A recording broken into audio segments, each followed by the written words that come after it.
Olá, muito boa noite. Que bom que você está aqui conosco no culto de quarta-feira. Hoje eu quero falar com você um pouquinho sobre o sentimento que houve em Cristo, descrito por Paulo lá em Filipenses capítulo 2. Lá em Filipenses capítulo 2, Paulo fala da maneira em que Cristo se esvaziou. Por isso o título da mensagem de hoje, breve e curta, será Esvaziou-se. Qual foi o sentimento de Cristo e por que ele se esvaziou? Bem, quero ler com você o texto de Filipenses no capítulo 2. Paulo vai escrever agora aos Filipenses e ele vai explicar um pouco sobre o que Cristo fez para poder nos salvar. Quero que você leia comigo do versículo 5 ao verso 11, que diz assim: Tende em vós o mesmo sentimento que houve também em Cristo Jesus, pois ele, subsistindo em forma de Deus, não julgou com usurpação o ser igual a Deus. Antes, a si mesmo se esvaziou, assumindo a forma de servo, tornando-se em semelhança de homens e reconhecido em figura humana. Paulo agora começa a descrever a vinda de Cristo como se fosse numa escada e agora ele vai abaixando cada vez mais. Ele era Deus, mas ele não teve aquilo como usurpação, não julgou como usurpação ser igual a Deus. Ele se esvaziou e aí Paulo vai descrevendo a maneira com que Cristo nos salva abaixando essas escadas. E ele vai descendo cada um dos degraus e ele vai dizer assim: a si mesmo se esvaziou, assumiu a forma de servo, tornando-se semelhante a homens, reconhecido em figura humana. A si mesmo se humilhou. Perceba que ele vai descendo cada vez mais, tornando-se obediente até a morte. E aí, o último degrau é morte de cruz. Percebe como Paulo descreve o plano da salvação? Cristo descendo cada um dos degraus, abaixando o seu nível. Ele era Deus e agora ele vai abaixando, abaixando, abaixando. Ele se torna servo, ele se esvazia, ele é reconhecido em figura humana, ele se torna homem, ele se humilha, ele se torna obediente até a morte e morte de cruz. Esse é o último degrau. Só que a partir de agora, Paulo vai descrever a maneira com que Deus vai exaltar ele. Cristo veio e desceu cada uma dessas escadas da humilhação até a morte de cruz. A partir de agora, Deus vai fazer com que ele suba cada um desses degraus acima do que ele começou. Diz lá no versículo 9: Pelo que também Deus o exaltou sobremaneira. Perceba como ele vai subir. E deu-lhe o nome que está acima de todo nome, para que ao nome de Jesus se dobre todo o joelho nos céus e na terra e debaixo da terra, e toda língua confesse que Jesus Cristo é o Senhor, para a glória de Deus Pai.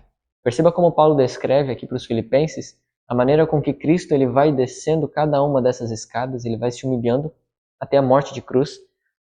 Só que essa maneira com que Cristo, a maneira com que Cristo faz para poder nos salvar, agora Deus o exalta. Através daquilo que ele fez, agora Deus pega e exalta ele, exalta o nome dele sobre todos os outros nomes, para que todo joelho se dobre, tanto no céu, como na terra, como também debaixo da terra.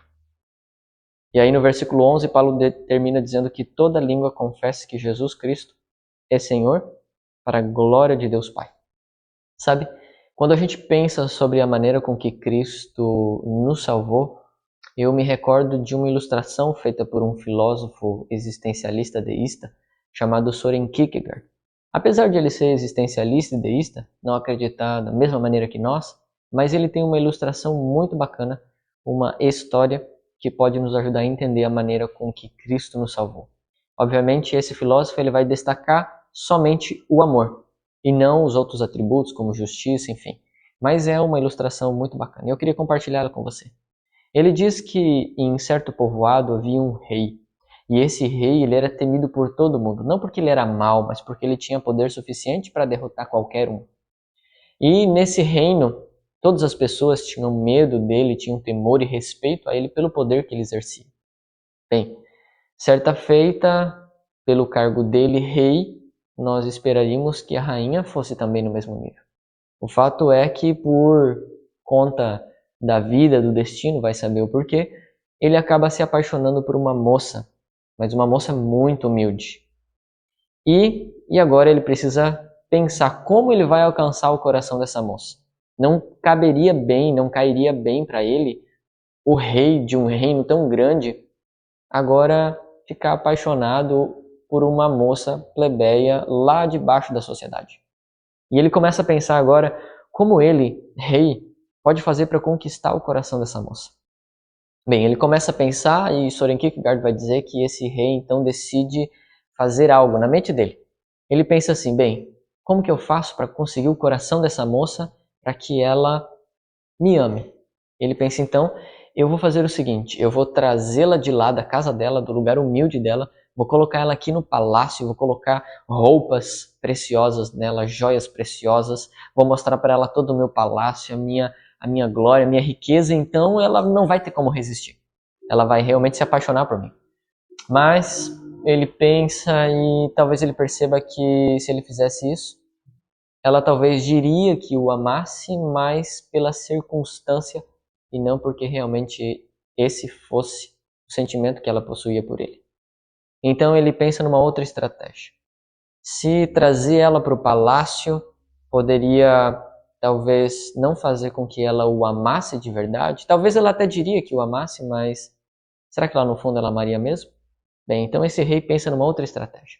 Ele pensa em fazer o seguinte, em vez de eu trazê-la até aqui, no meu reino, eu vou levar todo o meu reino até ela. Então ele pensa e ele planeja fazer então uma caminhada até a casa dessa moça humilde e vai colocar ali os seus servos com estandartes, com bandeira do reino, tocando aquelas trombetas. E quando ele chegasse lá, então aquela moça olharia para ele e não resistiria toda aquela pompa e ostentação da riqueza do reino. Mas ele pensa de novo e será mesmo que ela me amaria? Ou será que ela iria dizer que me ama só por conta da circunstância? Como estava todo mundo olhando, se eu dissesse que a amasse, ela diria que me amaria também de verdade ou só por conta da circunstância? Estava todo mundo olhando, estava tudo ali, ela, não, tá bom, eu te amo. Então o rei fica agora aflito porque ele ama aquela moça e ele quer ganhar o coração daquela moça, mas ele não sabe como.